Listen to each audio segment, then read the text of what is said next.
तो बच्चों, क्या हाल चाल। जैसा कि हमने बताया था कि आपके सामने हम महत्वपूर्ण क्वेश्चंस प्रस्तुत करेंगे, तो ऐसा ही हम करते हुए आज हम भौतिक विज्ञान अर्थात कक्षा 12 के फिजिक्स के महत्वपूर्ण क्वेश्चंस आपके सामने बताने वाले हैं। इन महत्वपूर्ण क्वेश्चनों को आप पढ़ेंगे। ये इकाई फर्स्ट का है। इकाई फर्स्ट के कुछ महत्वपूर्ण क्वेश्चन आपके सामने लाए हैं और ये सिलेक्टेड क्वेश्चंस हैं। ये एग्जाम में बार बार आने वाले क्वेश्चंस हैं।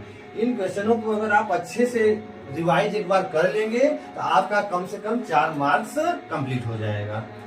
और इन्हीं टॉपिकों से इस चैप्टर के से ही न्यूमेरिकल्स भी बनते हैं। अगर इनके फार्मूले आप अच्छे से पढ़ लेंगे तो इसके डेरिवेशन से कंप्लीट कर लेंगे और इनके फार्मूले आप याद कर लेंगे तो इसी से आपको न्यूमेरिकल्स भी मिल जाएगा।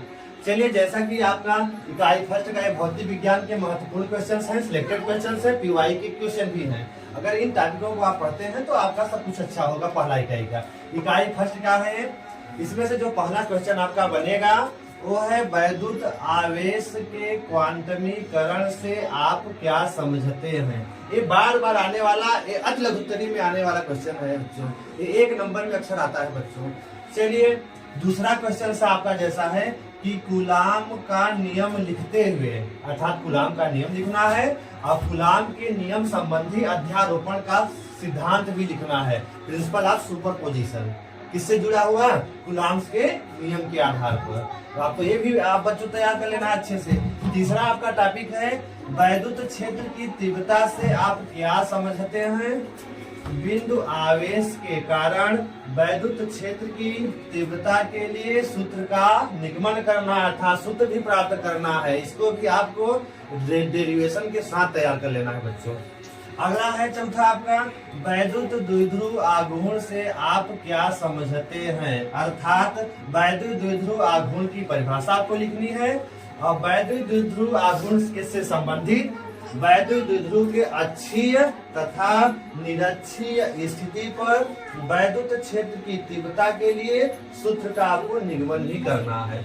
अगर इनके निगमन से आप तैयार कर लेंगे, इन 2 निगमनों में से अच्छी और निरक्षी में से कोई एक निगमन जरूर देखने को एग्जाम में मिल जाएगा। या फिर आपको क्वेश्चन नंबर 5वां भी तैयार कर लेना है। जैसा कि एक समान बाह्य वैद्युत क्षेत्र में स्थित वैद्युत द्विध्रुव पर लगने वाला बल युग्म का आघूर्ण ज्ञात करना है। उसके लिए आपको सूत्र का निगमन भी करना है। मतलब फार्मूला जो है आपका टाउ बराबर पी साइन थीटा, उसका डेरिवेशन भी करना है और आपको फार्मूला याद भी करना है। एक बार आपको प्रैक्टिस कर लेना है। और 6वां क्वेश्चन है वैद्युत फ्लक्स क्या है, उसकी परिभाषा आपको बतानी है।